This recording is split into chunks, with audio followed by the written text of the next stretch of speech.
Welcome, everybody, to the Shut Your Mouth Lounge, episode 139. This is Alex. That, over there, in the corner, looking at us all murderously, is Addy. You cannot press charges. And we've also got Pink here.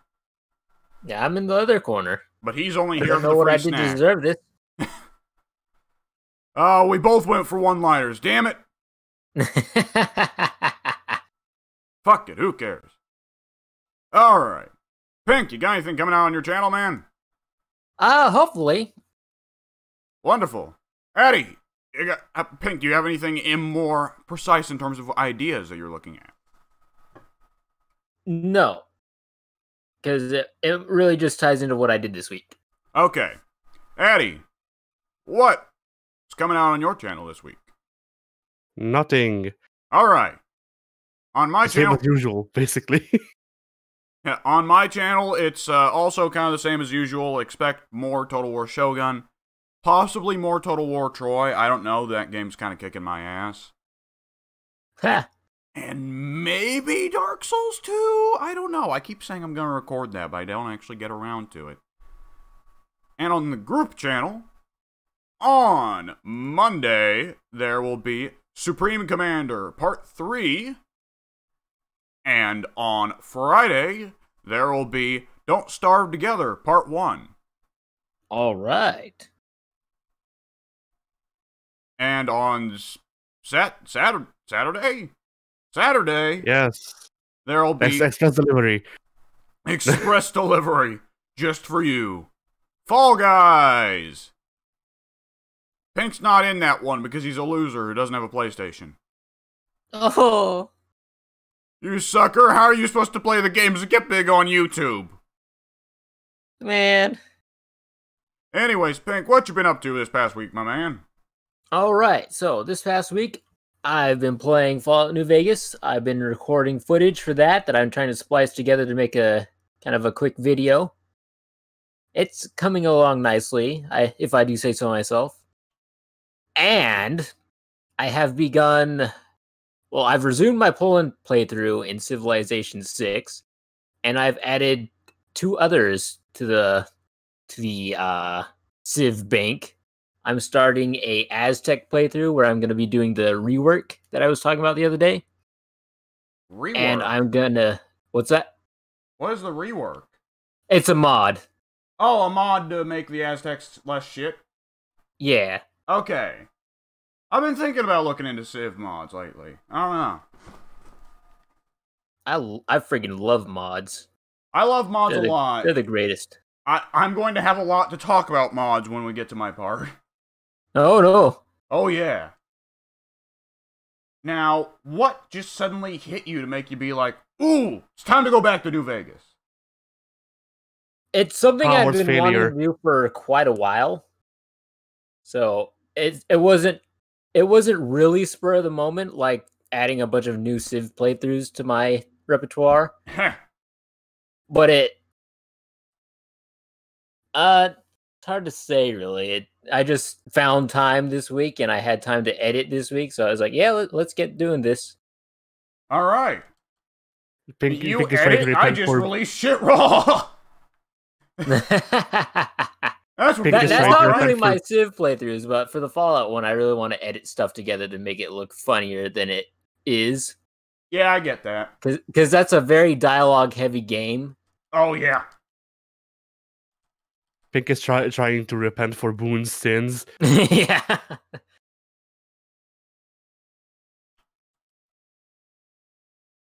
Because 90% of the Playthrough NPCs is in you Oshtet... dealing with Boone starting fights. I mean, the reason shared playthrough is in shambles is because you know the guy who rips you off in near the strip. The guy who rips you off. No, I don't. So there's a guy who's like, if you want protection through the city, then you can pay me caps and then I can walk you through, and then he attacks you or something like that. So he attacked us, and I shot the guy, which prompted Boone to also start shooting the guy.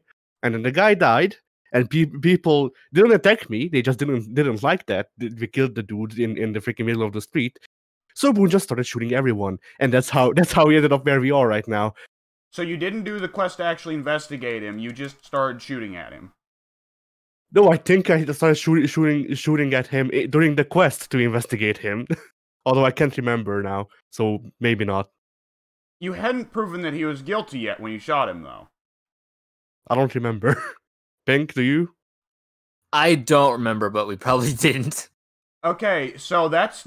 Okay, you can blame Boone all you want, but you can also be wrong. Like, you technically just shot him for no reason, because your character and Boone had no way of knowing that he was cheating everyone, or at least you didn't have proof yet. I mean, that's fair for that dude, but why did Boone start shooting people outside of the city? Because his AI logic determined, oh, New Vegas people are now enemies. Ah.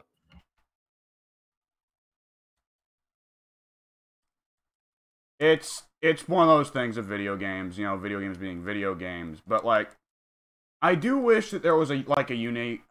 Okay, I just had an idea, though. What if Bethesda made it where you could start giving your AI, giving the party commanders advanced commands like, do not attack NPCs from this faction?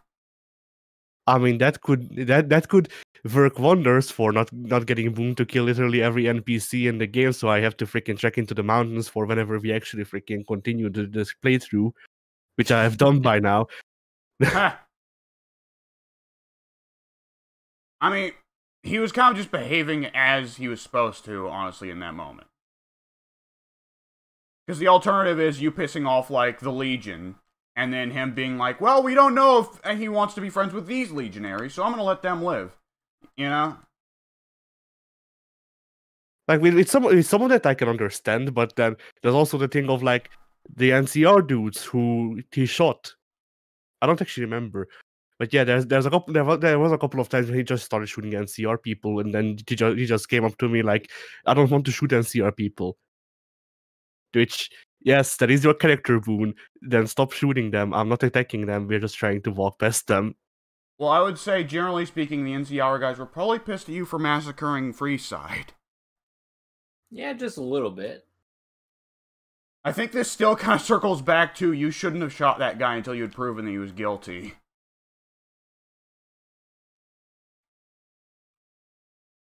I don't know. There were worse things we did that didn't do. There were worse things that we did. I remember the worst thing that I did was I did murder freaking the shopkeepers before then. Of course you did. Freaking Mac and the other guy. Oh, those guys. I kind of don't blame you for killing them, honestly. That blood is on my hands. I take credit for that. I murdered those people. I don't know why that didn't freaking set shit off, but nobody saw you do it. There were people in the shop. I mean, I think I blew them up, but there were people in the shop. There were no witnesses, though. Yeah, I was about to say. I don't remember if I blew them up or how they died. All I remember is they're dead, and that's the important part. Basically. Oh, man. And we were supposed to be talking about Pink's playthrough of New Vegas. Yeah. Okay. Without providing spoilers, how has it been going, Pink? I've punched many a person. Ooh, unarmed build. I've never had the balls to go for an unarmed build in any of those games, but it has always tempted me.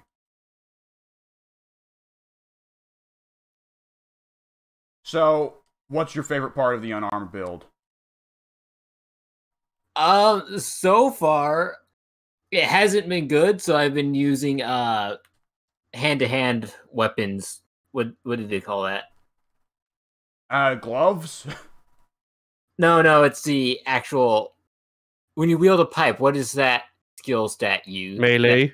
Melee, that's what it's called.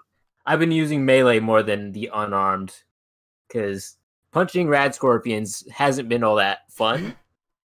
Come over here, ultra deadly creature. Let me just... Yeah. Let me just punch you in the fucking jaw.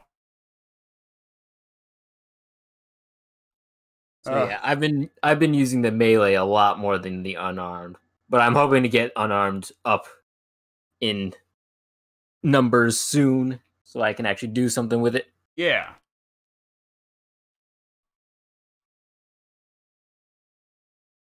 All right. Is that all you've done this week? Just about.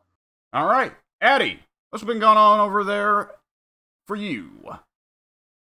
Well, I've been drawing a lot.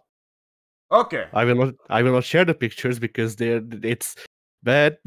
But yeah, If you just I want also- to keep your practice private, that's your right. Yeah, man. I never share my artwork. It's just a lot of boobs. Oh my. except all of the furry commission that I take that I then make you draw.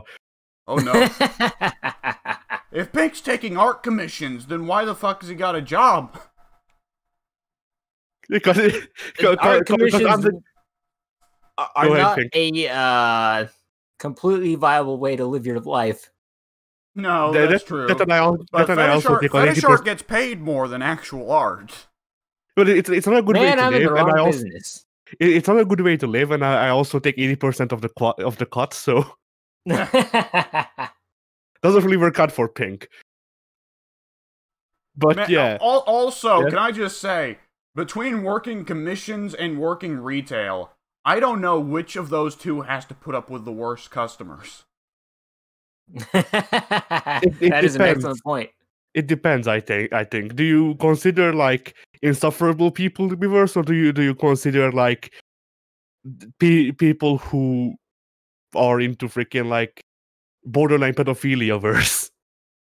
Well, the problem with the commission art is the guys that are like, "Oh, I can't pay you, but I can." Right, I forgot about exposure bucks. Right? What is the monetary worth of exposure? Do it for the good word of mouth. I swear I'll tell people about how awesome I thought you were. But yeah, then speaking of furry fetish art, I also got all S ranks in Sonic Forces. Oh boy, that is man. speaking of furry fetish art. Yeah. For the perfect segue. But yeah, so the game exists. Nah. I feel like for some of those levels, after I feel like for the last boss level, I came close to using freaking speedrunning techniques because bloody hell. Well, in Sonic, ain't that the goal? I mean, yeah, the Sonic was literally born from the creator of speedrunning Mario, so yes, but that's actually I think that's the actual origin story of the games. But yeah, I did not know that. Okay. Yeah, Sonic. The guy came up with the idea for Sonic with the gameplay mechanic of Sonic running faster and shit because he was trying to get the fastest times on Mario. Interesting. Okay. Yeah, funny how the rivalry played out. Yeah. But so, yeah, like after a while, I just memorized. Oh, if I stand on this block, because there's blocks that come in and go away, not like Mega Man, because that would be too hard. Oh, it's like you get chunks of blocks that you can stand on, and you need to basically memorize which creases the projectiles go in that the boss fires, so that you can beat him in 40 seconds, so that you can move to phase 2. Okay. But it got so bad that like genuinely every time I did the first phase, it was 40 seconds. Huh. The second and third phase have more variables, so they weren't as easy to narrow down without actually trying to speedrun the thing. But yeah, I don't mind the game. I think it's all right. I think it got a lot of undeserved flack for just because it's not Sonic Mania. Huh. Which, speaking of, I'm also playing through Sonic Mania. They might as well have called that game Levels That Eddie Hates. genuinely, there's a couple of freaking levels that I like in Sonic. Not many because I haven't actually played through any of the old ones. I played a shit ton of 3, but never got past like the first or not the first, the second or third zone. So Heh. I got a couple of acts in, but not enough to actually see all of the game. And yeah, they actually have a level from Sonic 3 in this game, and it's the one that made me quit. Nice. And basically, it's just like because that level, I think it's Hydro City Zone, which I think is the second act or second zone. But yeah, so that's a water level. Then in this Okay. game, we also have Chemical Plant Zone, which is also a water level. No. And there's also, Well, and then it's there's not, also, it's not a water level, it's a chemical level.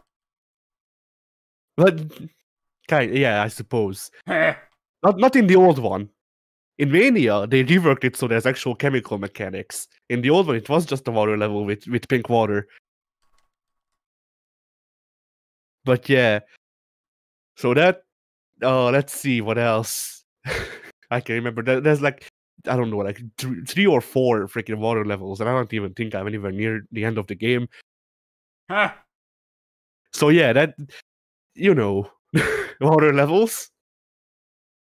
Then you also have the auto-scroller shoot 'em up stage where you can shoot. Huh? That was a fun one. What do you mean? So there's a stage. There's a Wild West team zone, and the first act of the zone is this thing where you're flying on the tornado if you're playing on Sonic and Tails, which I'm playing through on Sonic and Tails because I really should have went with Knuckles. Yeah, you should have. He fucks Knuckles and sucks Fuckles. Yeah. Then I could have twice as many dicks. But yeah, so there's this thing where you're riding on the tornado, the first like half of the level, or 2/3 even of the level, is you riding on the tornado while flying enemies come and go, and then you either need to avoid them or jump on them. But you can't shoot. You can ride a But tornado, but can you slap it? No, but I also haven't been able to find a seal robot so I could try and hump it either, so Sonic Mania sucks, is what I'm trying to say with that. It doesn't suck, but it's not Matt Hardy's kind of game. Yeah. There are a few Matt Hardy games out there. But when they do appear, he's very happy. Yeah, he like Mario 64. Yeah. Wait, is penguin abuse close enough to seal abuse for Matt? I forget, isn't there a seal enemy in that?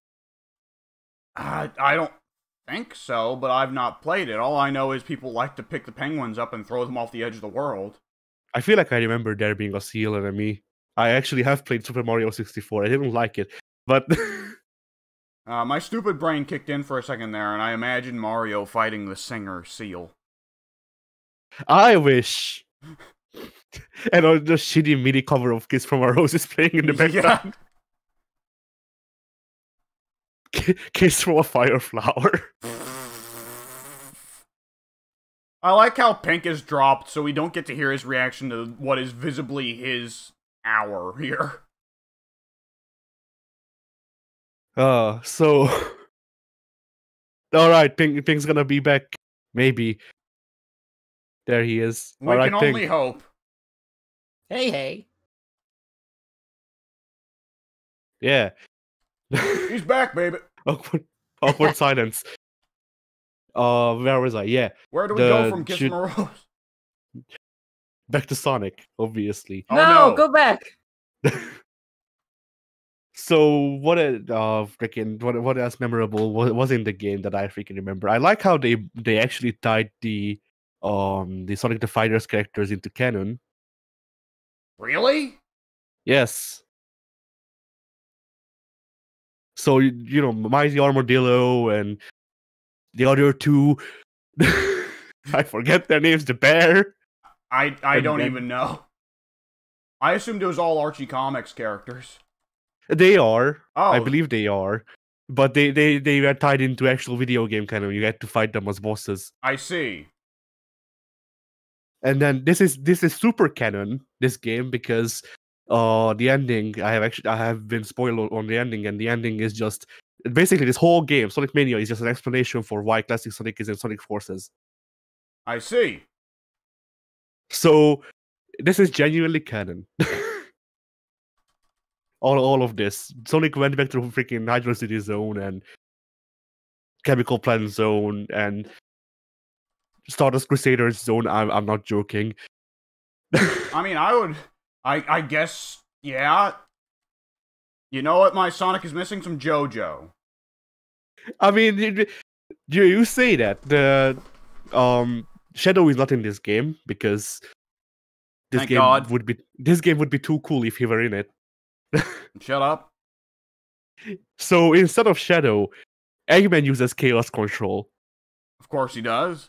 And Yeah, we when gotta Eggman still have the fucking Chaos Emeralds, don't we? I mean, the Chaos Emeralds got added in like 2 or 3, so they weren't freaking a 3D era edition. The Chaos Control was, though, I'm pretty sure. But yeah, so Eggman can do Chaos Control now, and whenever he does Chaos Control, because you know they can't actually use the voice saying Chaos Control because it would be too weird with the old graphics and gameplay mechanics and shit. So instead of that, we just get freaking the Zavarudo sound, the bass boost. Of course. I mean, it makes sense by all means, but like it's still just Sonic having the fucking Zawarudo, just straight up the Zawarudo. Not only that, but freaking Sonic had like once again, this thing goes down. Sonic stumbles upon a freaking plan to build a large Eggman robot, a large mech. He's building an Evangelion rather. But yeah, he's building an Eva. I see. Or planning on it anyway. And Sonic happens upon the plans. Eggman notices him, and he does Chaos Control, and then Sonic is transported to Stardust Highway. I see. So yeah. Yeah, I got nothing. I don't like Sonic Forces. Ha! The freaking like not Forces, Sonic Mania. Sonic in the freaking the physics are weird in both of those games.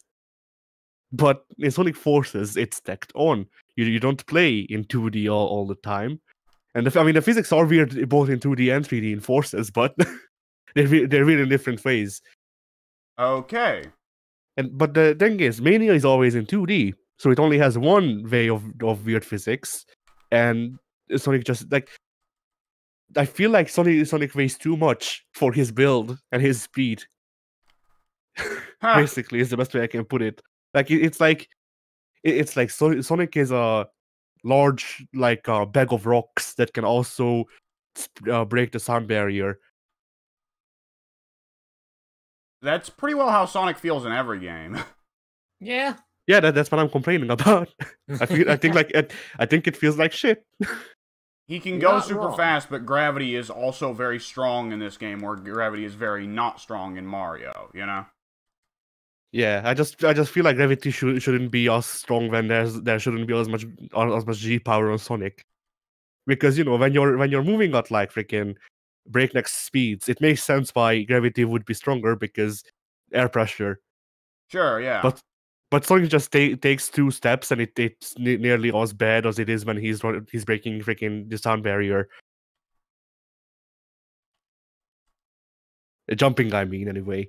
Yeah, I get you. So yeah, I don't like Sonic Mania. Sonic Forces is okay, it's mediocre. Sonic Mania, I just straight up don't like it. You play Sonic a ton for someone who doesn't like those games. I used to be really into Sonic, so I just have a lot of Sonic games lying around. Now, when you say into Sonic, what Sonic do you mean? Do you mean Adventure Sonic or Classic Sonic? X Sonic. Okay, that's what I figured. Chris Thorndike Sonic. What the heck? Well, I mean, actually, I did play Sonic 3 before X came out over here, so technically, I'm into both. But they did spend more time with Sonic X. I even have a DVD where they miscolored Sonic, so he's like really dark turquoisey. Okay. That was the official release by Jetix over here. Nice. I don't know how they did that, because like the actual episode in the actual episodes he looks fine, but in the intros and the menu he's like really weirdly green. Ha. He's his brother from Underground. What was freaking Sonic's brother's name? Manic? It was something like that. And Manic. Shut up. Shut I up. feel like it was. his Sonic's brother's name is Suicide. He is being sponsored by BJP. Yes. I'm looking it up.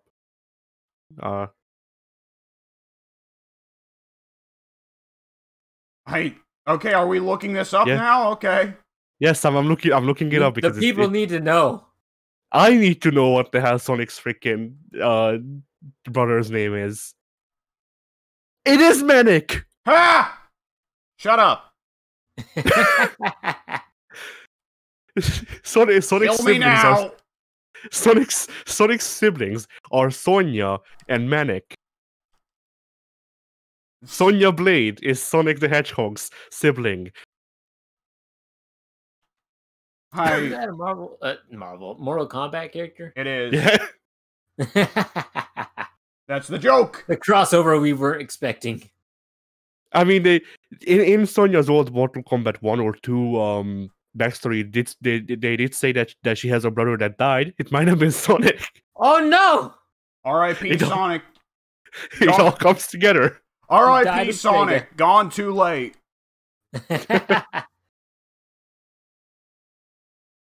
Vape's dead. Yeah. Oh. I did something else as well, but I forget. Yeah. How could you remember if you played Sonic? That's all that matters. Sonic Underground was alright. I also have that on DVD. Well, a couple of episodes. Haven't watched it in like freaking 10 years. Yeah? I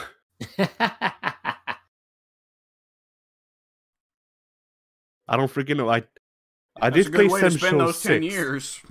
Yeah. I did play Sam Show 6. A bit of it.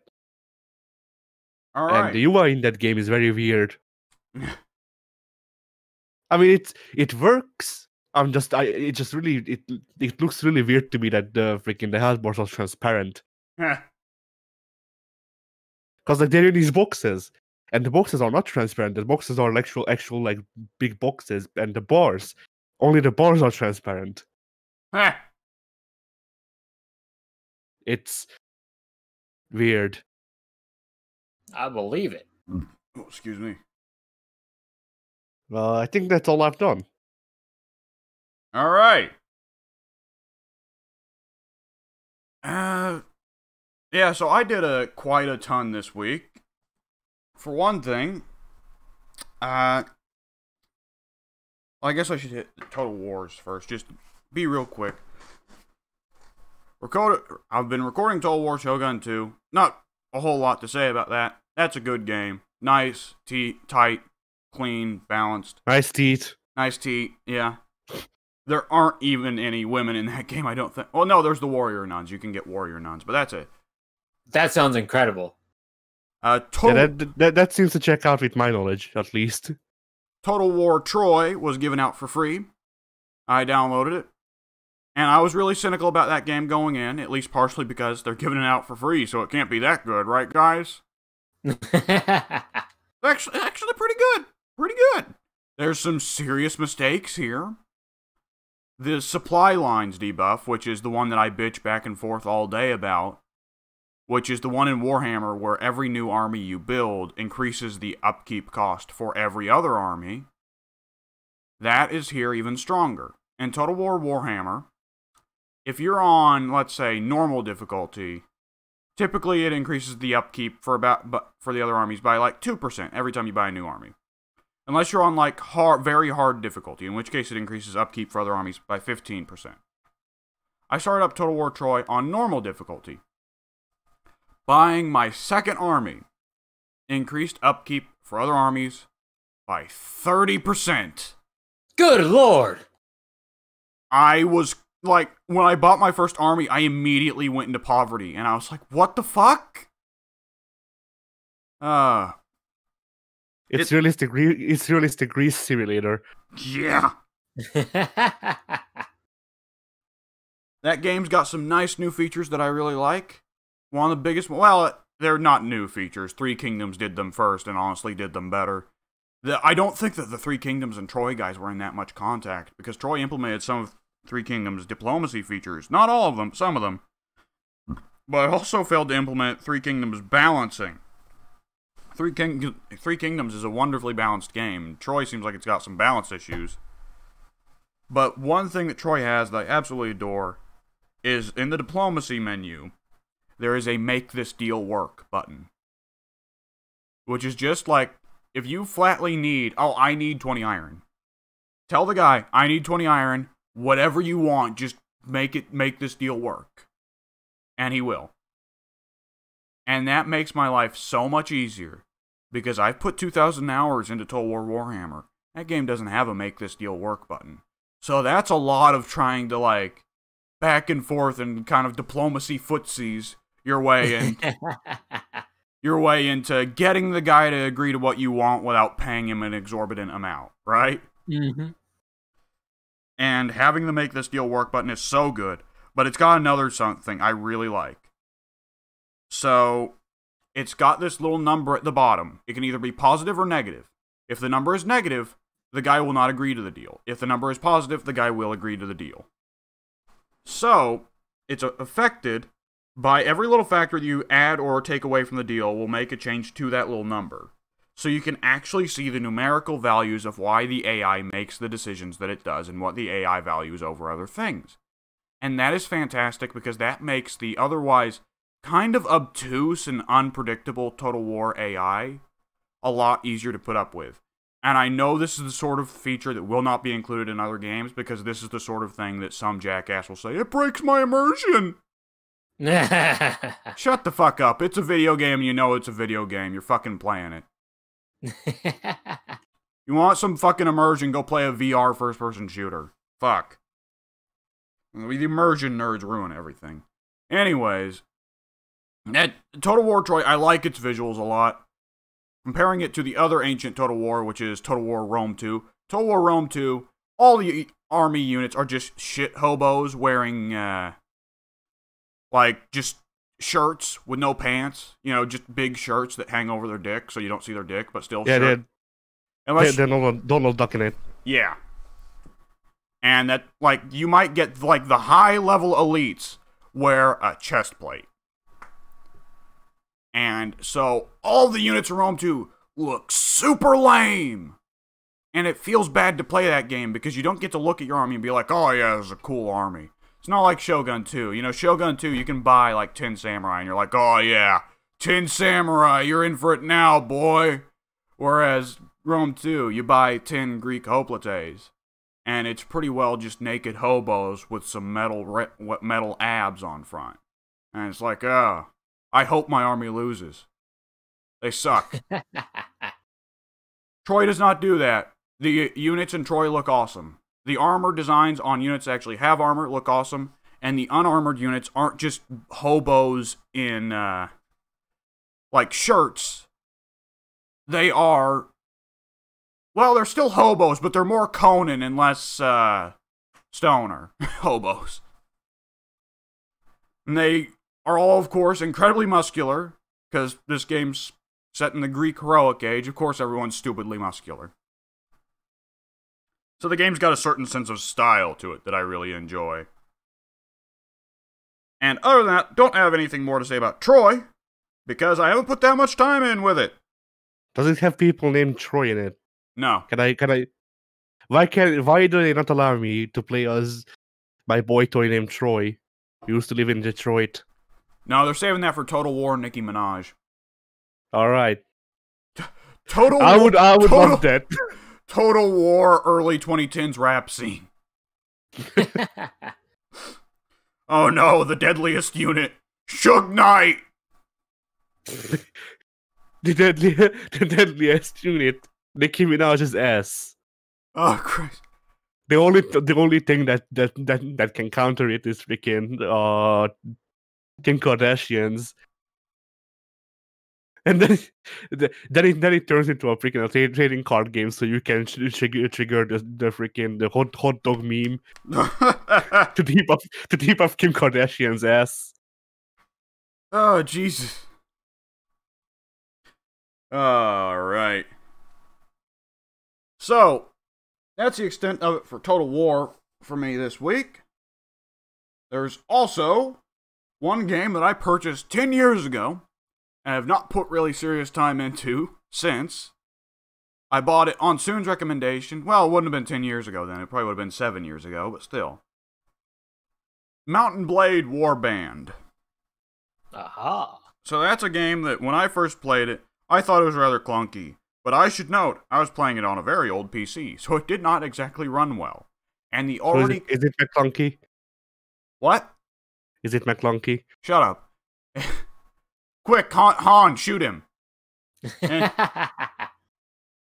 I like the new fan canon that McClunky must become some deadly serious slur in the Greedo language. It's the equivalent to white trash. Because I don't know what other slur would apply to Han. They didn't translate it because Greedo called him the N-word in their language. Yeah. Oh man. So, to get back to Mountain Blade. So when I first played it, thought it was clunky, and the potato graphics. The game graphically looks pretty bad on the highest settings. Looks terrible on the lower settings. So, I was like, oh, this game's shit. I don't get what Soon's on about. Anyways, later. And, went about my merry way. And there are still some aspects that are very clunky about the game. It's still kind of built like a low-budget RPG, which it is. If memory serves, I don't think Warband was, but the very first Mountain Blade, Warband is pretty much an expansion upon the original Mountain Blade. The original Mountain Blade was made by a husband and wife. Only them. Wow. So, when I heard about that, I all of a sudden was a lot more sympathetic to the game. Because before I thought it was made by a full-bore team. And I was like, oh, wow, you guys suck. But now I'm like, oh, I see, I get it now. And I appreciate the passion and ambition that went into it. But really what made me think I should go back and try that again was, I don't know why, I just suddenly got a hankering for, I was thinking about, man, no game has really done horseback combat very well and made it fun. Red Dead a little bit, but it's cheating because it's using guns, and guns are easy, you know? Right. I thought you were going to say guns are evil. Yeah. Guns are evil. But Skyrim, mounted combat is shit. Pretty much all the Musou games, mounted combat is shit. And I'd always heard Mountain Blade had really good horseback combat. So, I loaded up some custom battles just fucking around, and yeah, mounted combat's really good in that game. It takes some talent, because you get a lance, and try to time things to try and impale people on the lance. Alternatively, you can take the easy approach and just trample them. You can take the easiest approach and freaking turn your crossbow into a machine gun. Yes. With mods. Yeah, I'd also downloaded a lot of mods for Mountain Blade Warband. Oh. And one of the most popular ones is a really good one that, oh boy, let me open up Steam so I can actually get the name, because if I try to recite it from memory, I'm going to fuck it up. I'll get to it in a second. So a couple of the other mods I tried. You just read out Paul Francis's full name. Yeah. One of the other mods I tried, Gakokujo, which it transplants the game from Mountain Blade's bullshit fantasy setting to the Sengoku Jidai. And that is by far the game's most popular mod. And I am now just getting stupidly used to the Sengoku Jidai between playing Shogun 2 and playing Sengoku Basara with Addy. I'm just, now when I go to sleep, in my dreams, I see the Takeda clan. Yeah, you're starting to morph into me. No! Alright. So the Gakokujo, I didn't put much time in with Gakokujo because Gakokujo apparently puts most of its work into the campaign rather than custom battles. So, and I wasn't going full bore into a campaign yet. I don't test out mods by deep diving in, you know? Right. However, the second most popular, there's a lot of popular mods for Mountain Blade Warband here. But the second one I tried was, okay, I've got the name up here. Watch me fuck this up. Excuse me. Suvarnabhumi Mahayuth. What? Which is based off 16th century South Asia. So, India, Vietnam, Laos, Thailand, that area. Right. Which I was immediately interested because we don't set any fiction there unless it's the Vietnam War or Gandhi. Yeah. Yeah. Like, there's a lot of stuff that happened in South Asia. We don't talk about it. Because it's not important to American history. I mean, there's still a lot happening in South Asia. Yeah. Like, didn't an Indian singer woman get like? Didn't they? Oh, didn't if they, we like, wanted really- to talk about cultural issues with the treatment of women in India, we could talk all day, brother. Not that. I was going to bring up there was this Indian, I think, singer woman who used to dance around with a snake, but the snake bit her once on stage, and I don't remember if she died because of it or not. Ha! I would have the snakes devenomed and defanged first. Can you defang a snake? I don't think you could. The teeth Yeah, are kind I of don't built think in. so. What? I don't think you can. It seems like when you think about because they've got those retracting fangs, right? That close when their mouth is closed, they don't have the fangs out. Yeah. But like, And when they're attacking you, they're fanging and banging. could you though knock a snake out with tranquilizer and then file its teeth down? I wonder. Knock a snake out with a large rock. Doctor, I don't think that's the way you're supposed to use anesthetics. He says to a doctor who's covered in snake blood. Yeah. I've yet to have a single failed patient. They're all fucking dead. He says to a doctor making new boots. Yeah. Look, I'm just saying that. File the snake teeth down because they are hollow. Yeah. Oh, you can. Okay. So, anyways, to get back to it, that Suvarnabhumi Mahayuth. Okay, that's a really fun one to play in custom battles alone. Just because, for one thing, the selection of factions that you can run around with, the different armies, there's a lot of diversity there. Apparently, 16th century South Asia, there's a lot of shit going on at that time. Because we not only got India and Laos and Vietnam, or back then it would have been the Khmer and, others. But we've also got, the Portuguese have shown up and they're rubbing their dicks all over the place. Oh, man. The Chinese have come south and they're rubbing their dicks all over the place. Japan has just finished the Sengoku Jidai, and apparently there are some mercenaries who came over to start selling themselves off for war there. So what you basically end up with a historical mod that nonetheless has some of the most diverse army selection possible. And yeah, there's a lot of options there. You get to pick from different pre-made characters to play in custom battles. And a good couple of them are, what you would expect. Of, just oh, here's a Khmer warlord. He has a sword and a bow. And, and he's wearing traditional Khmer armor. And then, oh, here's a samurai with a long bow. samurai longbows don't fuck around. It's like, it's the thing about, like, they represent the quality of the weapons. And so if you use a gun in that mod, guess what? Guns kind of sucked back then.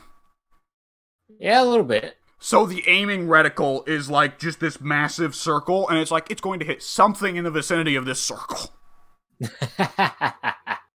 Whereas with a Japanese longbow, oh, it's pinpoint. You will hit this exact fucking point. And of course, this was also a time where we didn't know what we were doing with guns. So the Portuguese characters have a lot of wacky gun designs. Like, oh no. Oh, here's a gun with 8 barrels. You know. The duck foot? Oh, not the duck foot. No, the one with it's cylindrical, like a Gatling gun. Oh, the pepper box. Yes, the pepper box. One of the characters starts with a pepper box. Another one starts with what is kind of like hand grenades, but I think it's closer to like Middle Eastern Nafatoon. You know, the pots of oil that they would throw in Middle Eastern warfare? Yeah. There's a fucking... One of the Chimera characters you can pick has a bow with explosive arrows. Yeah, the people did that. Yeah, I get that. That does make sense, but like, still weird to see it outside of Turok. There's one Chimera guy. I think, for one thing, he's the only character I've seen who has a unique mount. He doesn't ride a horse. No, he rides a fucking ox into battle. Nice. And he carries this ultra-long, like, sniper rifle. Because back then, that's as close as you could get to a sniper rifle, was an ultra-long barrel. Okay. Horseback archery is a lot of fun in that game, by the way. Oh, and of course there's elephants, too, because it's not South Asian warfare unless there's elephants. Oh, yeah, baby. And it is a really cool moment to play that game as a horseback archer riding alongside an enemy elephant and trying to bring it down with arrows. It feels very Lord of the Rings-ish, you know? Speaking of Lord of the Rings, there is The Last Days of the Third Age as well. It's a Lord of the Rings mod. Doesn't offer a custom battle, though. It just offers a couple scenario battles, which I thought was kind of lame. It's neat. It's another one like Gikokujo, though, where you can tell it was very much focused on the campaign instead, which I get. Because custom battles, that's good for just a little bit. But campaign, that's the long-term fun, you know? Yeah. Right. Didn't get to put much time in with that. The last two I will say, A World of Ice and Fire, which is Game of Thrones, started it up. For whatever reason, cavalry just didn't exist. If you tried to spawn a cavalryman, he spawned without his horse. It's just a knight on foot. So, I was like, okay, I'll come back to this one later. And the last one I tried was 16th Century, the Northern Hemisphere. Despite the name, where other mods try and hit specific historic conflicts, that one just is like, oh, the entire world at the time of the 16th century. Everyone. So it's just like, oh, the French, the Germans, the English, the Mongols, the Chinese, the Japanese, the Indians, the Khmer, the fucking Songhai, the South Africans, the Swahili, the Aztecs, Mayans, the Apache. It's a little broad in scope. With that said, as you could expect with a mod that broad in scope, there's some fuck-ups. The modders, I guess, never got around to modeling new faces. So, everyone has the face of a generic white man with a goatee. And you'll just... I thought it was weird at first when I saw a samurai, and he looked at me, and it was Bob fucking Ross in a samurai armor. No, that's just how it happened in real life.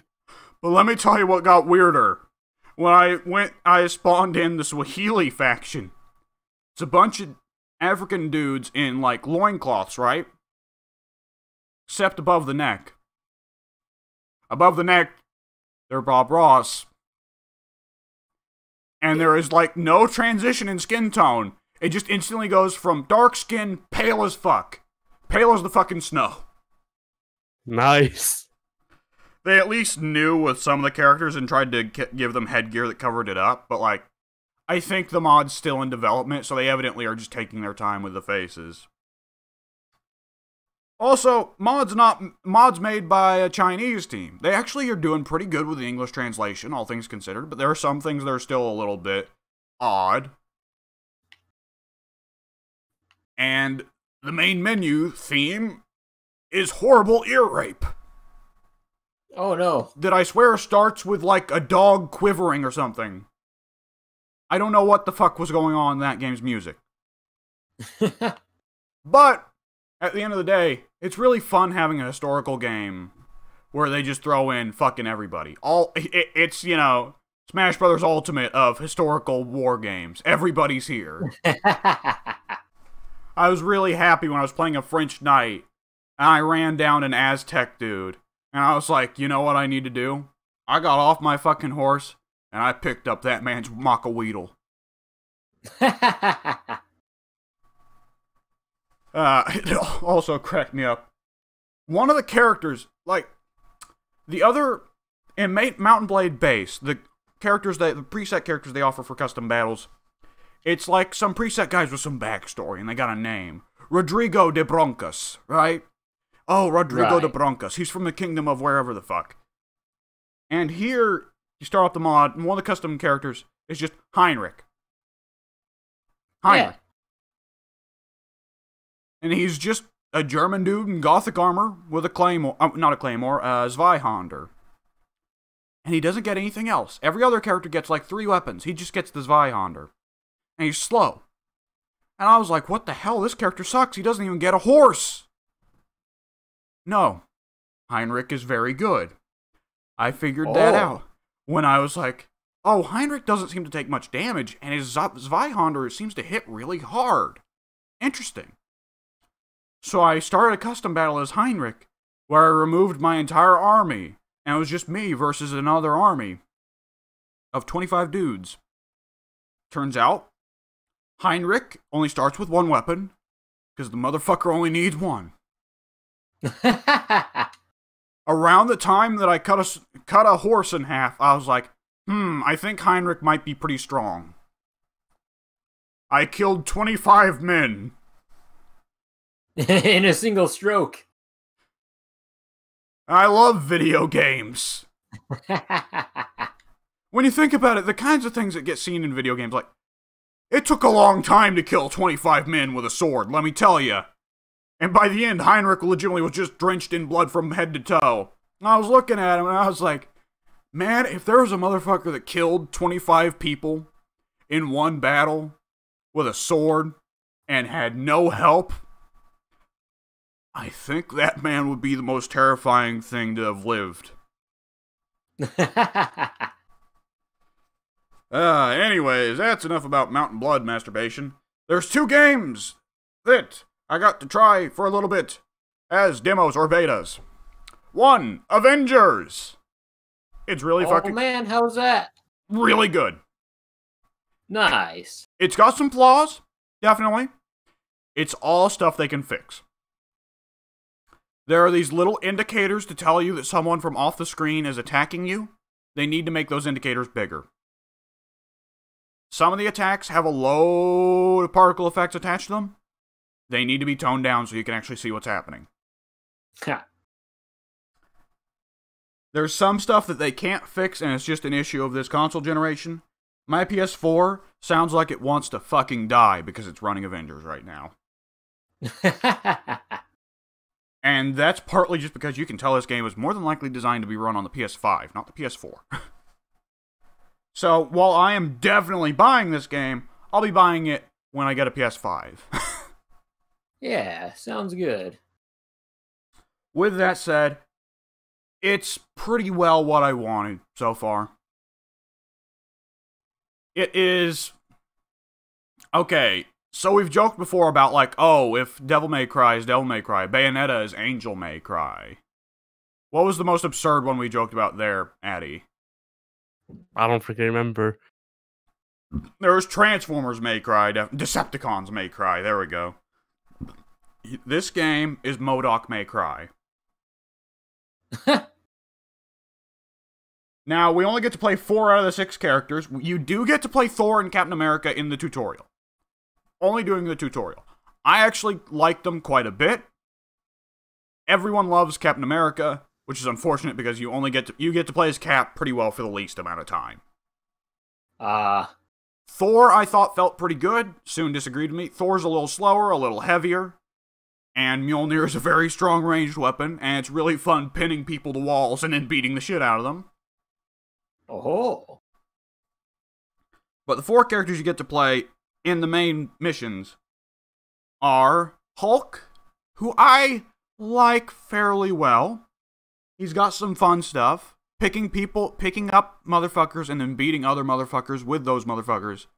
Pretty good. Soon's a lot more fond of Hulk. Which isn't surprising. Hulk's always been his character. Black Widow, I think, is a lot of fun.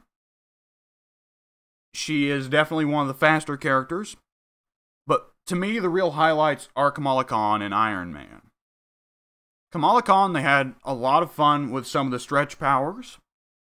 So a lot of her moves will cover the screen. Reaching across the entire map to pick a dude up and then bring him in close to you is pretty fun. I believe it. And she's got a really cool move where if you jump, she just starts kind of like windmilling with her legs after turning her feet massive. And it just breaks guard and fucks people up, and it's a lot of fun. And I really enjoy that she just has a button, a dedicated button, R2, for get big. Oh. And she kind of has a bigness meter. And as long as she's got bigness meter, she can get big. The bigness meter recharges over time naturally, and I think it recharges more if you get parries with her. But it is just a modifier button. As long as you are holding down R2, she is growing big, no matter what you do. So technically every move in Kamala's moveset has 2 variations. One for when she's normal sized and one for when she's big. Which means there is possibilities here. There are possibilities. Oh, yeah. And when you grow to bigger size, for one thing, she's invincible. Because if an enemy attacks her while she's big, she legitimately just bends around it. Like, she will legitimately, enemies will shoot at her hips, and then her hips will move. The rest of her body doesn't. Just her hips. And then she has McClunky. Yeah. Legitimately. It's fucking Han Solo breaking his neck to dodge the Greedo shot. And it extends the reach on all of her moves, makes them do more damage. And you can just switch between being big and small, mid-combo, or even mid-move, because it's just actively changes depending on whether or not you're holding R2. That is awesome. I really am liking Kamala so far. Which isn't a surprise. I was saying from the very beginning that Kamala was the one I was interested in, right? Right. You can very clearly see they are setting themselves up for Ant-Man with her. And probably Mr. Fantastic as well. Oh, I also love... One thing I love. Every character's got ranged moves. Widow pulls out guns. Iron Man uses a repulsor. Hulk just throws whatever is lying around. I love with Kamala, her ranged attack, her third-person shooter attack, is legitimately, she just turns her hand real big and rubber bands her fist at people. Nah. The Monkey D. Luffy. Yeah. Oh, and of course she can pull herself towards people and all kinds of shit. It's a lot of fun. And I like her method of transportation, too. Her and Hulk both have methods of transportation reliant on jumping and getting a rhythm down with jumping. And Hulk does it because, of course, he's just so fucking stupid strong that he launches himself when he jumps, right? Yeah. Right. With Kamala, she just stretches her leg real far. And she just springs all over the place. It's got a lot of energy to it, and I really like it. And of course, she can basically web swing, except instead of using web, she just uses stretch arms. She uses stretched Armstrongs. Pretty well. Not her actual stretchy limbs, the toy. I also like just how silly some of Kamala's attacks kind of turn into. Her sprinting heavy attack is she just falls to the ground and turns her foot real massive. And it's just big foot for big damage and big hitbox. I don't know, there's something really silly about it I like. Iron Man is... Ooh, Iron Man is so good in this game. Iron Man is the most, like, holy shit, playing as Iron Man makes you feel like you're playing Iron Man from the fucking movies. Nice.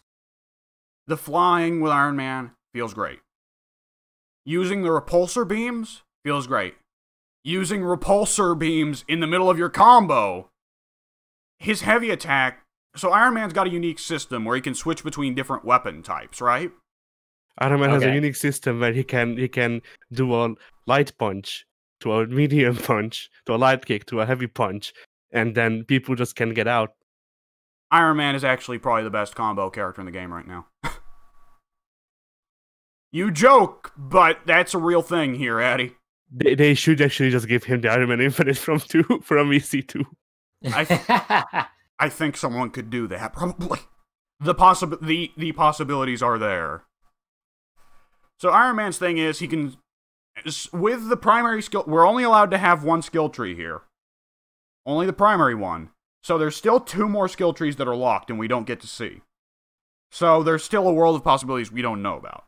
But with Iron Man, in his first skill tree, there are 3 weapon types. Repulsors, lasers, rockets.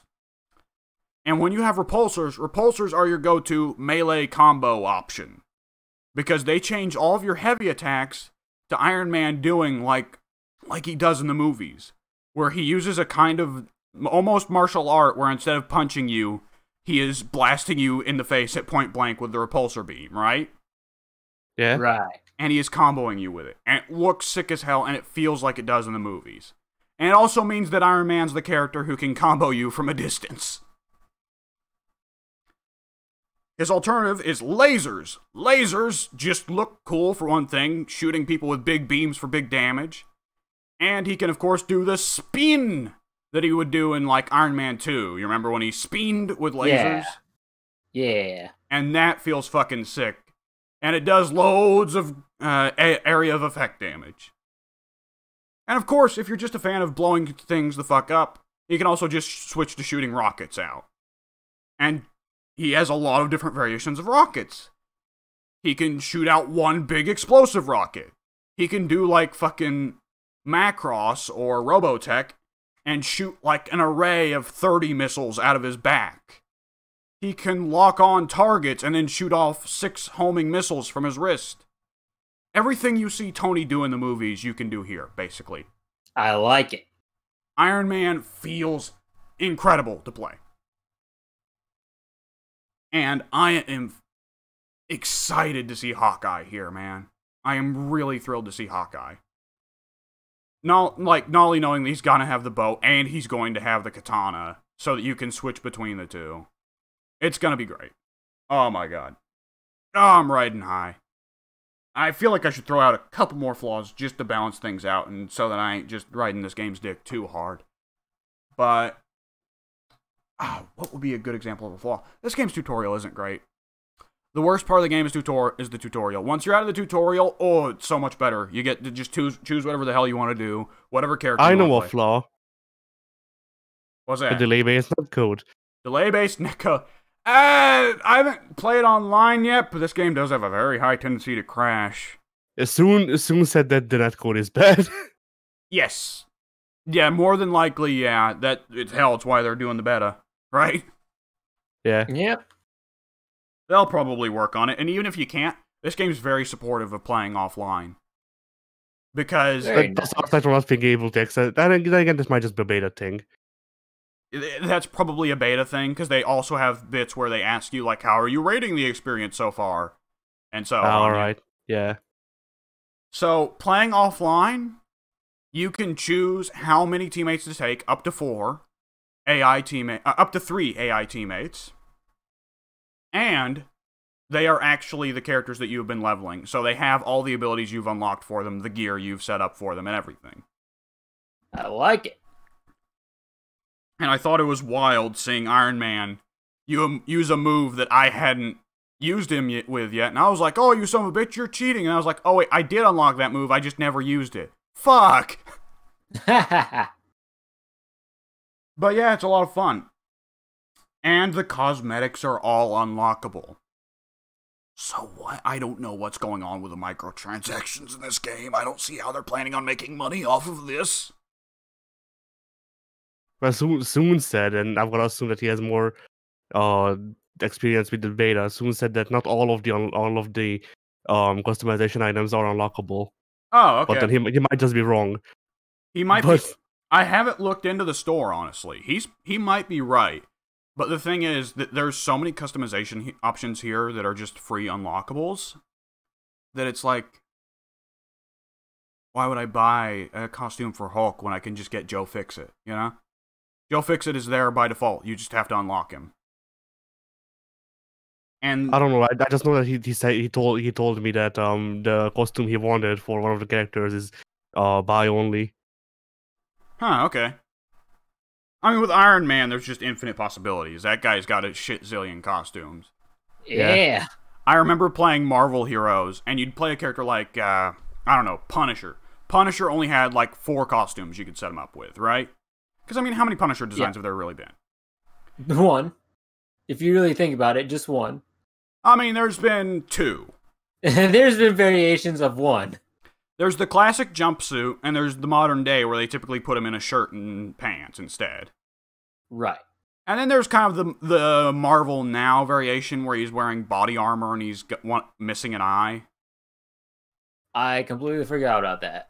And I think that the other costume he could get was Punisher Noir, which is the one where he was wearing a Rorschach mask and a trench coat. Yeah. Which was a pretty good design, because it's just Rorschach. And then you'd look at Iron Man or Spider-Man, and there were 30 different costumes you could pick from. Okay, one last thing to say about this game. It's something that Soon has mentioned to me, and I don't know if you guys know about it. So Iron Man's ultimate move is the Hulkbuster, right? Have you guys heard Iron Man can leave the Hulkbuster at any time? Any of the other party members can then get in the Hulkbuster. Oh, very nice. It's a power armor. Yeah. Which I wish it was a suicide move, and then like he joins in with the Hulkbuster and then ejects and yells, "Nerf this!" Nerf. That'd be fantastic. That might actually be a skill tree option. We don't know. and then the game turns into an extreme close-up of his ass and he farts. Yeah. Oh my god. Have you seen the Diva Fart Pink? I have no idea what you're talking about, so no. Alright, be glad. I'm not gonna link you to it. I don't want to taint your eyes. But here's the really dumb thing that I love. Iron Man can get the Hulkbuster suit out, leave it out. You know who can pilot the fucking Hulkbuster? Hawk. The Hulk. Now, thankful, I thought it'd be fucking hilarious, the idea of Hulk trying to fit in the Hulkbuster. Unfortunately, it kind of blueprint fits around him in the same, like, built out of nanites, right? Because that's how Tony does things now. Right. The idea of Hulk even trying cracks me up. Just, I don't know. Like, I'm personally, I love dumb comedic Hulk sometimes. So the idea of Hulk being like, how thing work, cracks me up. Also, never mind the fact that he's about as big as the Hulkbuster suit is. It's called the Hulkbuster because Hulk fits in. Heh. Oh, this is just one last note that I think is really odd. This game seems to have group executions for boss enemies. This game's got executions where there's a random chance, like, well, if a character gets stunned and they're at low health, an enemy gets stunned and they're at low health, you can do executions on them. But there's this Crab Walker mini-boss that shows up on some levels. And I've noticed there seems to be a unique execution if both Kamala and Hulk try to execute him at the same time. Oh. Where Kamala turns massive and she starts stomping on its head, while Hulk just climbs on its back and starts ripping its insides out. And that's really weird that they would go to the trouble of doing that. I don't know. I do appreciate that Kamala's executions for all the mini-bosses are, she just grows as big as they are and then, like, beats the shit out of them. I don't know. It is one of those things where Kamala's a character, like, everybody's got some comic book characters that are kind of losers, and nobody else really likes them, but we like them. Pink, you can definitely sympathize, right? Right, absolutely. Addie, you can sympathize. You've got some comic book losers you really like, but, like, not necessarily popular, right? I don't know. The biggest comic book loser that I can think of is Booster Gold, but he's a loser in canon. He's a loser that everybody loves. Yeah. I don't know, is there not like a Batman villain you're really big on and nobody else is? Like Condiment King? No, I usually say Calendar Man as a joke, but I don't particularly like him. Calendar Man's actually pretty cool, if you ask me. He's a bit Hannibal Lecter-ish, but you know. Yeah. And for me, that's Kamala. Well, I know the Batman villain that I like that nobody else likes. Who? Calendar Man. Calendar Man. Oh, I hope that they bring back a goofy 70s Batman comic just for stupid shit like Calendar Man. Egghead. Where's Egghead? Babyface. Oh! Stiltman. Stiltman. Kite Man. Stiltman is like Stiltman and Kite Man are in the same category now, where they've had so many serious storylines about who they are as people that they're less funny now, you know? Yeah. And now they're just actual characters. How weird is that? It is. Well, it says a lot about what a comic book writer can do when they give a shit, that they can turn these minor who gives a fuck characters into actually pretty good characters. Like, how many characters are there that you can think of that were just absolute trash until the right writer got them on their hands, right? Right. There's comic book characters, a lot of comic book characters are just potential, is what they are, you know? Yeah. There are very few comic book characters who I can think of that I can honestly just say, fuck it, burn them, leave them in the trash. They are not worth anything. And, like, a lot of those characters are ones who've just been ruined by bad storylines of, like, oh, this character's huge rapist now. Whoops. Mm-hmm. Like, who was it that raped Carol in Avengers number 200? Hank I Pym. don't remember. Yeah, that character needs to not come back, ever. I don't think he has yet, but if a writer suggests bringing him back, I suggest they fire that writer. Just say no. Just say no, kids. Yeah. The mistake's so great, Jim Starlin insists he doesn't remember it. No, not Jim Starlin. Jim Starlin's the guy who wrote the good Thanos stuff. Who is it? Jim Starlin's the one who wrote Infinity Shooter. Jim Shooter, yes. The mistake's so great, Jim Shooter doesn't remember it. Ugh. Alright, one last game that I got to try. Factorio. So I've mentioned before that there was an old Minecraft mod that I quite liked called Sky Factory, right? Yeah. You start off with a tree and nothing else, and you try to build upwards from there. And a big part of Sky Factory is automating things so that you don't have to do the menial bullshit anymore, you can get a machine to do it. I really enjoyed that. I enjoyed the logistics of building a massive factory and using it to explore things. And Factorio is pretty well that, the game. This time you aren't floating on a tree in the sky, though, so that's nice. With Factorio, it is still about your character has crash-landed on a planet. You mine some basic materials, but the real point of the game is to make some factories and mines and shit so that you don't have to do anything. And that's my kind of game. I don't know why, but there's something I enjoy about the loop of having to start with a little bit of grinding, but then the satisfaction of the grind officially being over and getting the AI to grind for you. Living off the backs of free labor. And that game is pretty well what I've expected. I've been trying to keep an eye on it for a couple of years now because I've always known I'm interested in it. But to my knowledge, they did not make the demo available until recently because just, I think, yesterday or the day before, the game finally left beta. And it has not been on sale because it was in beta. Or beta. So, Maybe it'll go on sale sometime soon. I don't know. But the game's not got much graphical fidelity to it. It's very much a 2D top-down game. It looks nice with a certain art style it has chosen to go for, which is kind of classic late 90s PC game. If the game goes on sale for cheap, I think it does have a 4-pack. I'm just saying, I can build a factory, but there are other things. I'm saying, I'm putting a team together with certain skills and ability. Like being able to die on spawn. Mike for exploration. Addie to make things look pretty. Pink because we need a test dummy. Pink because we need diversity. Yeah. I'm diversity. We need to fill quotas, Pink. Come on. Yeah, Pink, you're the Hispanic diversity. I'm the gay one. Oh. It's gonna be 4 men trapped alone on a moon rock. There's gonna be a lot of gay diversity. Yeah. Anyways. That's a big callback to freaking like 50 podcasts ago. Alright, and the last 2 things I did this week, I watched 2 movies. Now. Oh boy. Yeah, I'm gonna try and get this over with quickly because I realize that I've been going on a bit.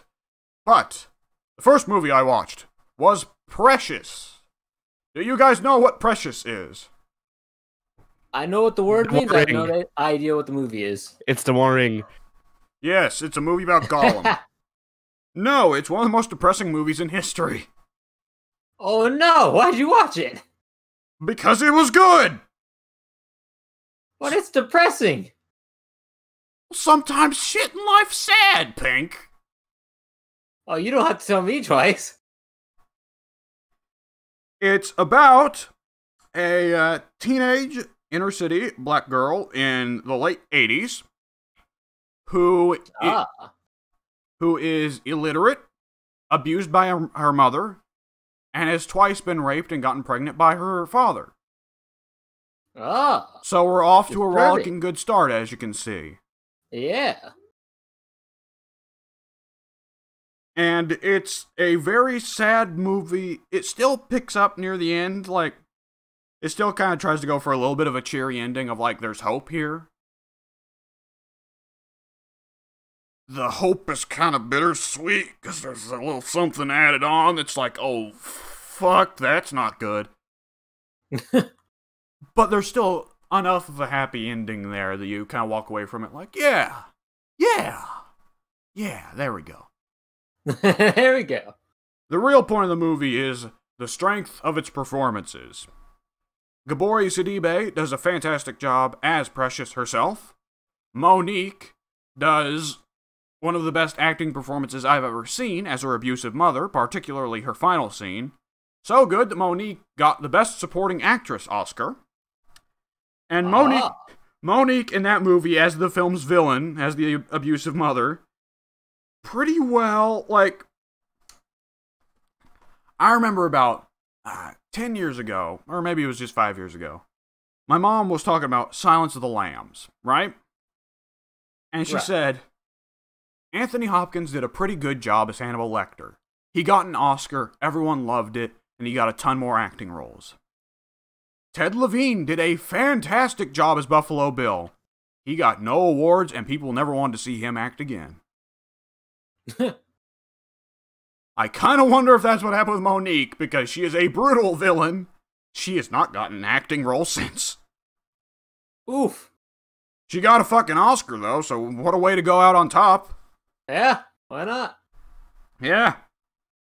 The movie is also one of those that gets loaded with, like, random, unnecessary cameos of, like, big actors playing minor characters.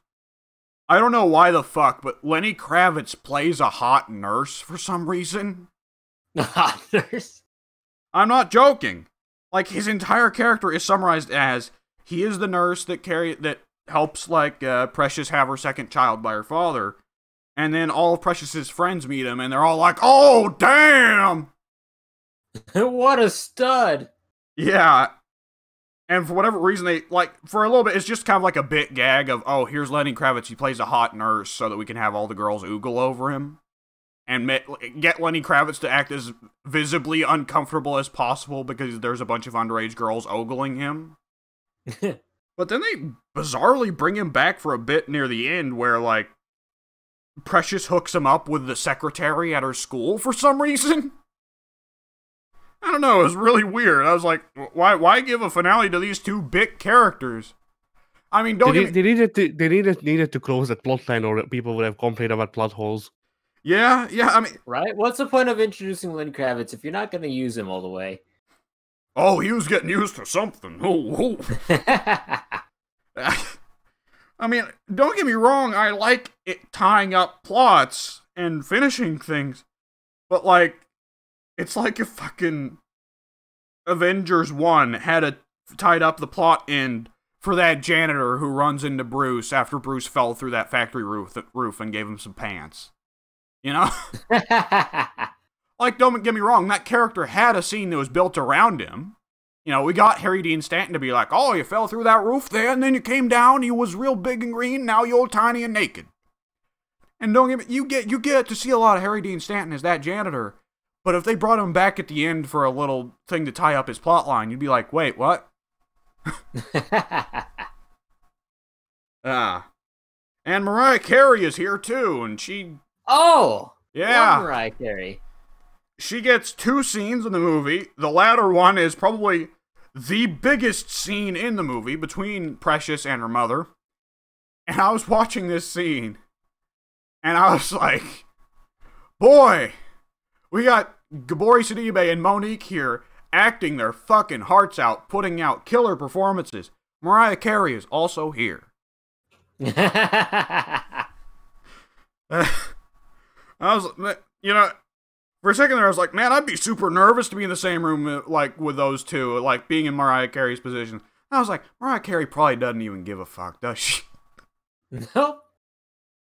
Oh, one thing that did crack me up is I think they put some makeup on her to make her whiter. Why? Because she's supposed to be playing a character who's a white social worker. So why'd you cast Mariah Carey? That's an excellent question. But why wouldn't you cast Mariah Carey? Oh boy, Precious. Man, podcasting must be hard while you're listening to Peter Cetera. I know, right? I love that my entire family uses the Spotify account.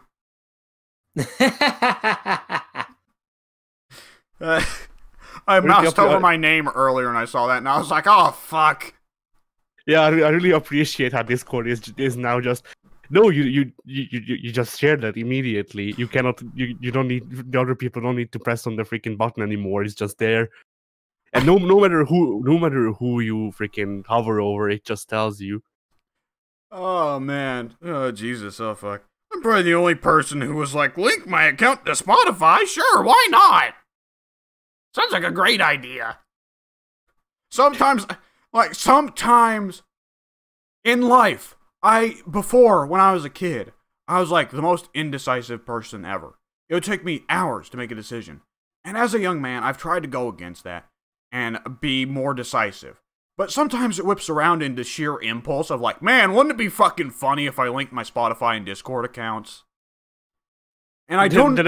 Everybody can know when I'm listening to Peter Cetera. Yeah. Or the Mulan soundtrack. Yeah. I don't even know what was happening with that one.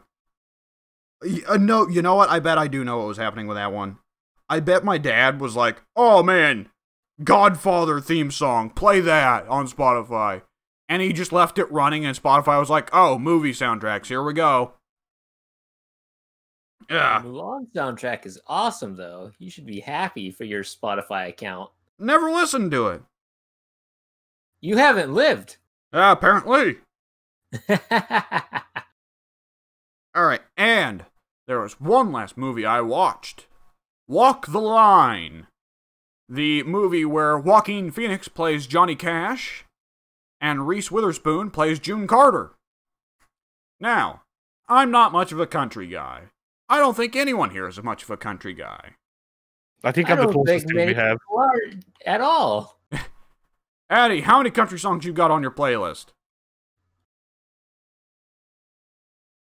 I think I had heard. I've probably got 5 country songs on my playlist. 3 of them are Johnny I Cash. got hurt, but it's by the superior 9 Inch Nails.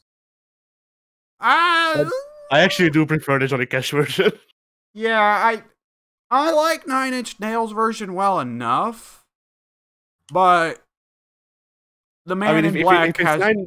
If it's 9 Inch Nails, that the one of the only 9 Inch Nails songs that I like is the cover of All Star. Ah! Addy, I got a question. I haven't heard that. Addy, I got a question for you. Yeah? Do you listen to Johnny Cash while practicing your Johnny combos? No, because I actually looked it up, and not only does Johnny not actually have a freaking family name, that was a mistranslation. He's also actually not Johnny Cash, even though he's the Man in Black. It makes no sense, but he's not Johnny Cash. It's been confirmed. Well, he's not Johnny Cash the person, but he's a reference to Johnny Cash because no, that's the thing. That's the thing. He's a reference to a different country singer. I think that's named Johnny or something like that. How many country singers are named Johnny? Probably a lot, but still. Oh, I actually oh, tea in my nose. Shit, tea in my nose. Why would you do such a thing? That's such a waste of tea. No, it's your fault that you made me snort it because you fucking started talking about which ones are Johnny. I feel like the sources I've read said that Johnny is called Johnny because of Johnny Be Good as well. He may be a reference to either Johnny Cash or Johnny Winter. Yeah. That's just what I'm reading on the wiki. I prefer Johnny Cash because the idea of calling Johnny the Man in Black sounds too cool. Yeah. And like he's a little too similar to Johnny in some ways to me. I don't know. With that said, yeah, Johnny Cash, Walk the Line. Joaquin Phoenix is Johnny Cash. Reese Witherspoon is June Carter. And I say this as a person who isn't really a country fan, but I did watch it with my family, and my parents both grew up in Nowheresville, Indiana, right? So they knew a good bit more, and it was funny watching it, because they would be like, oh, it's Jerry Lee Lewis, oh, it's Waylon Jennings. Or, well, they weren't excited for Jerry Lee Lewis, they were in fact disgusted by Jerry Lee Lewis, because Jerry Lee Lewis is a scumbag, but still. And yeah, it's one of those movies that, like, loads itself with cameos. Even loads itself with little jokes. Like, when we see Elvis, he's popping pills and eating horribly fatty foods. Because guess what killed Elvis? At one point, Johnny's bassist falls asleep with a cigarette in his mouth, and Johnny goes ahead and puts out the cigarette. Apparently that's a brutal in-joke, because that bassist in real life died when he fell asleep with a cigarette in his mouth, and the cigarette lit him on fire. Whoops. Oh yeah, that used to be a big problem I hear. Jesus, I love how this movie is supposed to be a love letter to Johnny Cash, and it's like, man, wasn't it fucking funny when his bassist died in the fire? Like, what? And boy, this movie is not kind to Johnny. This movie makes Johnny out to be a piece of shit. Now, admittedly, pretty much the entire movie is pre-Folsom Prison Blues days. Or not Folsom Prison Blues, because Folsom Prison Blues was his first song, but pre-Folsom Prison concert days, right? Because that's always the big legendary moment for Johnny. And up until then, oh my god, he's a piece of shit. Doing loads of drugs, getting drunk all the time, cheating on his wife with all the groupies. Oh yeah, living that rock star life. Yeah. And the movie also portrays his dad as a bit of a piece of shit, which Johnny disagreed with and said his dad was just a bit distant.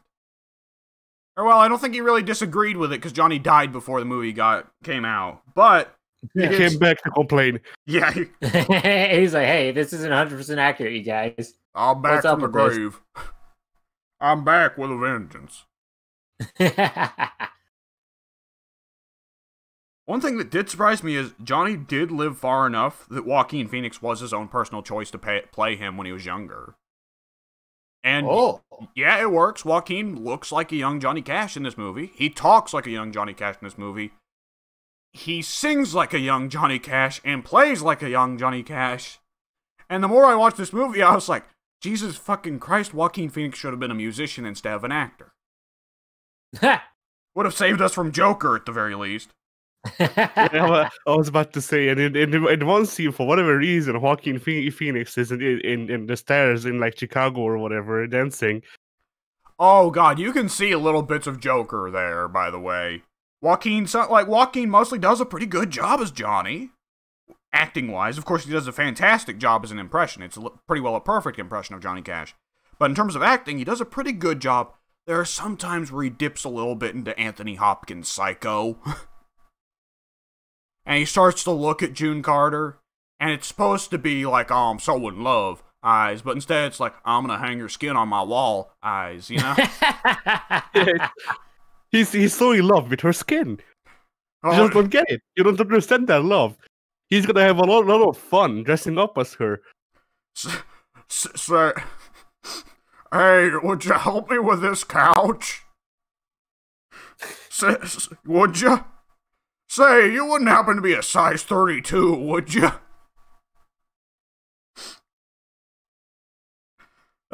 Jesus.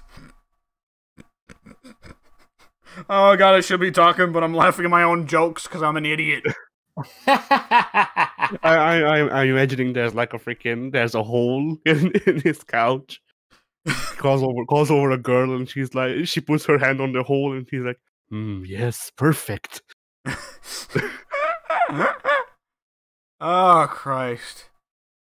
Okay, so the highlight acting-wise is Reese Witherspoon as June Carter. She got the Best Actress Oscar for the movie, and for good reason. She does a wonderful job as June Carter, and she's pretty enjoyable as a singer, which I was rather surprised by because she's singing with the highest pitched voice possible, which should be screechy and annoying, but no, she actually pulls it off in a really way that it's enjoyable to listen to. And she learned how to play the auto harp, an instrument that I did not know existed until I watched this movie. I'm still not sure if it exists. I feel like I've heard of it, but the image that popped into my mind was the hurdy-gurdy. That's not it. No, not quite. Basically, imagine a smaller electric harp. Ah. Makes sense. Now, if only we could get somebody to play fucking Raining Blood on it. Oh boy. It's a pretty enjoyable movie. It was directed by James Mangold before he directed Logan, which I'm sure Joaquin Phoenix and the guy who directed Logan, I'm sure Pink is like, oh, let me get this on my to-watch list right now. Oh, I've just become the biggest fan. You know that one blockbuster that's left out in Oregon? Pink's going there to get the movie right now. Pink is going to assimilate himself into the blockbuster just so he can have complete access to it. Oh, jeez. Yes. I am the only one allowed to They're walk like renting that thing out now or something. I don't recall all the details. Yeah, at the end of the day, sadly, Pink is just another brick in the wall. Yeah. Sad but true. Jesus Christ. Okay. Well, song reference met with a song reference. You guys are getting infinitely more Christ, the disgust. I mean, this is just my slow metamorphosis. Freaking, I can't even say the word. I'm turning into the nostalgia critic, is what I'm trying to say. Oh no! Oh no! Please, no child sex rings. No, not that, not yet. But not yet. Hang on. Ever, hopefully. Hold up. Hang on. Did the nostalgia critic have something to do with freaking? He knew about it and continued to let it happen because it would inconvenience him too much to stop it. I did not hear about that. He knew about it. Did not hear about that. Yeah. I don't even know what you're talking about. I didn't hear about it that much. Like, Well, you know, I heard. you remember that member of their group who committed suicide, and everybody at the time was like, "What the fuck?" Oh, He was so... Wario was freaking running a ring. Uh-huh. At the time, we were all like, "What the fuck? Why'd he commit suicide? He seemed like such a happy guy." Now we get it. Yep.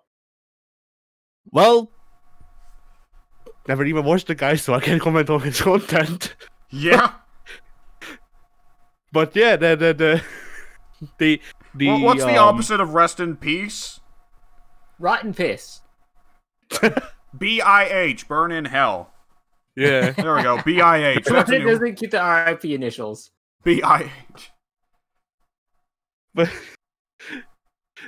how am I going to continue my nostalgia critic joke now? I was just going to say that I'm growing a freaking red necktie, but Oh, you're growing it yeah. like a fucking chicken gizzard.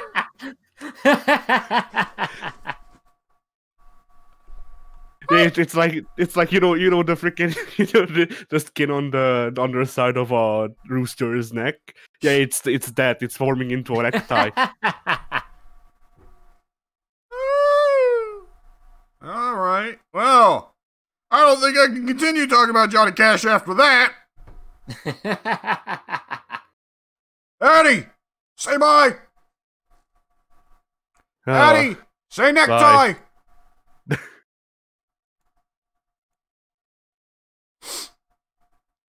I said bye already. Ah, shit. Well, later, folks. Ah!